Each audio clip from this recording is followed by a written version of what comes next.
नमस्कार दोस्तों। आज का डिक्टेशन लिखेंगे जिसकी गति होगी लगभग 80 शब्द प्रति मिनट। डिक्टेशन स्टार्ट होगी 5 सेकंड बाद। स्टार्ट। भारत सरकार कश्मीरियों की कोई समस्या हो उस पर बातचीत करके उनका हल तो ढूंढ सकती है, लेकिन वह कश्मीर के भारत विलय को चुनौती देने वालों के साथ या देश के आंतरिक मामलों में दखलंदाजी करने वाले पाकिस्तान के साथ किसी भी समझौता वार्ता में तो शामिल नहीं हो सकती।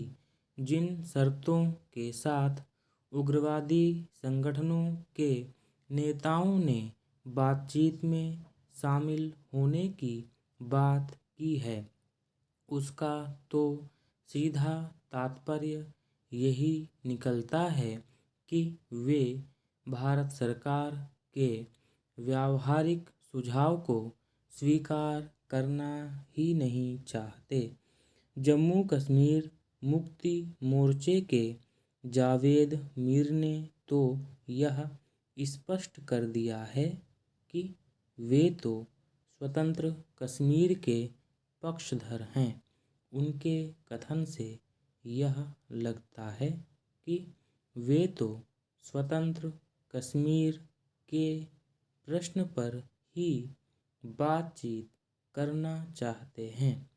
ऐसी असंभव शर्त लगाकर यदि उग्रवादी और अलगाववादी बातचीत का आधार बनाना चाहते हैं, तो इसका सीधा अर्थ यही है कि वे कश्मीर में पुनः शांति कायम के खिलाफ हैं। Para change. भारत सरकार निरंतर इस बात के लिए प्रयत्नशील रही है कि कश्मीर की समस्या का बातचीत से कोई हल निकल सके। पहले तो यह तय करना होगा कि उग्रवादियों की मांगें क्या हैं। यदि वे कश्मीर के भारत विलय के प्रश्न को फिर खोलना चाहते हैं, तो फिर बातचीत हो ही नहीं सकती, और यदि उनकी कोई और मांगें हो तो संविधान के दायरे में बातचीत हो सकती है। हाल ही भारत के सांसदों का एक प्रतिनिधिमंडल कश्मीर के दौरे पर गया था। इस दौरे का उद्देश्य घाटी के हालात का जायजा लेना और समस्या के समाधान के लिए अनुकूल वातावरण बनाना था, लेकिन इस दौरे का कोई विशेष असर होता नजर नहीं आता है।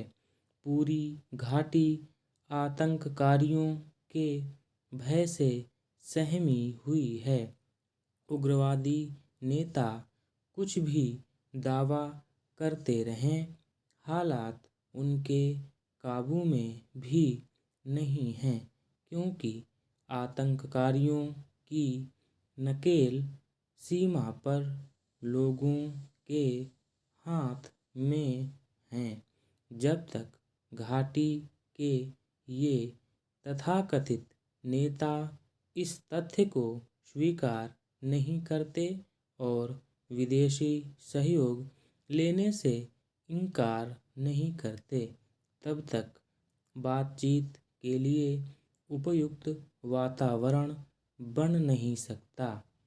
असंभव शर्तों के साथ बातचीत में भाग लेने की तैयारी बताने से हो सकता है वे कुछ समय के लिए गुमराह लोगों को अपने साथ रख सकें, लेकिन अंततः उनका यह रवैया घाटी में रहने वालों के हितों के प्रतिकूल ही होने वाला है।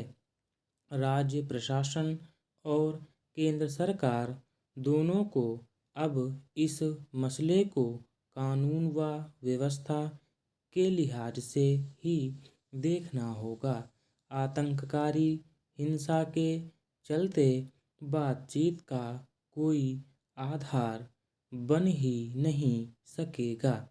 अलगाववादियों को यह स्पष्ट कर देना चाहिए कि कश्मीर को भारत करने की उनकी कार्यवाहियों को कभी सफल नहीं होने दिया जाएगा।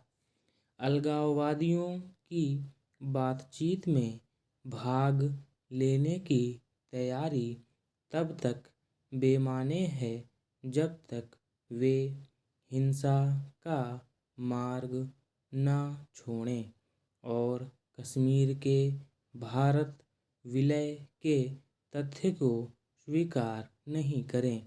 हिंसा के मार्ग से आतंककारियों को नुकसान ही होगा, न कि भलाई। स्टॉप।